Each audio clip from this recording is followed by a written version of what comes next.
players have, especially considering a lot of players get like former players get jobs on TV because they're former players. Right. So that just that sort of adds to it. Right, and even players that were obviously anyone at that level is really good at their sport, but even players that weren't that great for the league, a lot of them end up going on TV. Oh yeah. It's an easy draw to get someone who is a former player on TV just because they have stories about how how whatever it used to work. Like I don't know if you just saw, but literally they just announced that Tom Brady, once he retires, is going to get an NFL a job on Fox for the NFL. Oh, shock.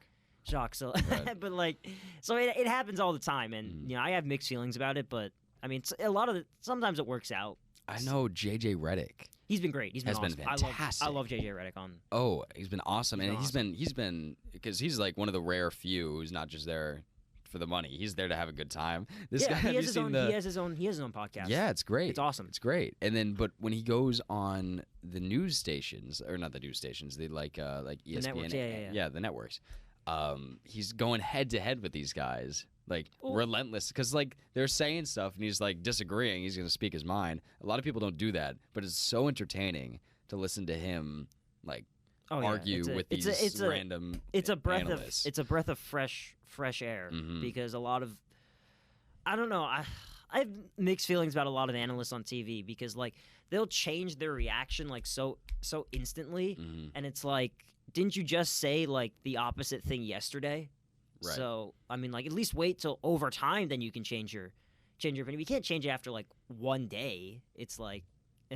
Credit where it's due. I hate Skip Bayless, but he is resilient. I have mixed feelings about Skip Bayless because if you actually listen to him talk objectively, which does happen, it's actually his show with. I love their show with Shannon Sharp because the dynamic between the two is Shannon Sharp's hilarious. And again, he's one of those former players, but again, he's been awesome in that. He's hilarious in that role. And Skip Bayless is not hilarious, so it works out, right? But Skip actually hand chose Shannon Sharp to do the show with him. They were Fox wanted another journalist, but Skip Bayless said no. I want him to do the show with me. Right. So I mean their dynamic is awesome, but you listen to him and when he talks objectively, it's like a breath of fresh. It's this is actually really good. But then there'll be times where he's just deluded in his own thing. I don't know if you saw, but it's funny. I pull up his Twitter every now and then because I want to see his tweets. I have never seen someone obsessed with LeBron James. He has tweeted. I read this stat. He has tweeted about LeBron 38,000 times in his career. And his wife has tweeted about him 12 times. Yeah, literally. He's just please, LeBron retire so I can have my husband back. So it was it was actually really funny because I don't know if you see, but LeBron James, he has a new Ruffles commercial. No, I haven't seen this. He has a new. It's basically so he tweets "Hey LeBron, I got an answer for you on your Ruffles question. Neither lay off the wine, tequila, and Ruffles." And get ready for the season, or you're going to be Lagon again. It's it has nothing to do with what's going on. Lay off the Ruffles, or you're going to be bad at basketball. hey, you heard it here first. I don't. That's so funny. It's funny, but it's why do you need to? There's no. Did you see MJ and LeBron they both have their own tequila companies. I don't know about that. I know LeBron has. I don't know. Yeah, LeBron has one. MJ has one too. They actually, and someone made a joke about this, but they went head to head for the best tequila company. And it's just this is the closest to a 1v1 of these two we're ever going to get. Knowing Michael Jordan, he probably wants to smash LeBron. Oh yeah. Oh yeah. It's so competitive. He's crazy. He's a crazy competitor. For real. Probably still is now. But do you prefer listening to former players as broadcasters? See, it depends. I actually don't.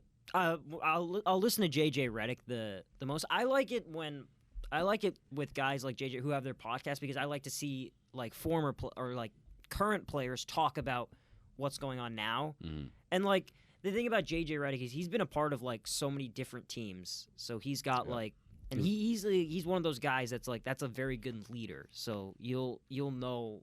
So it's interesting to hear from him. And there are other guys I don't mind Kendrick Perkins, but I'm not a huge fan of him. But I'd say JJ Redick and Shannon Sharp are my two favorite. Although I will say when Undisputed got Ray Lewis on, with yeah. Shannon Sharp, former teammates. That was awesome because Ray Lewis again is going to speak his mind, and he's also really funny. So that was cool. So it's again like certain players are just good at the job, and certain players are just naturals, while some are not. Like Rob Gronkowski came on when he was retired for a little bit.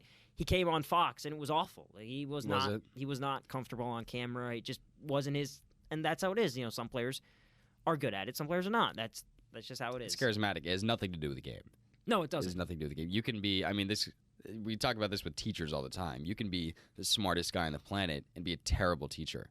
Same kind of deal. You can be the best athlete out there and not be able to say a word about how it's done or like what you wouldn't know how to react on camera. Exactly. So that's why I think Tom Brady going to be on is it's going to be interesting. But again, I think Tom Brady will be fine because he probably has the highest IQ of almost any athlete. But, absolutely.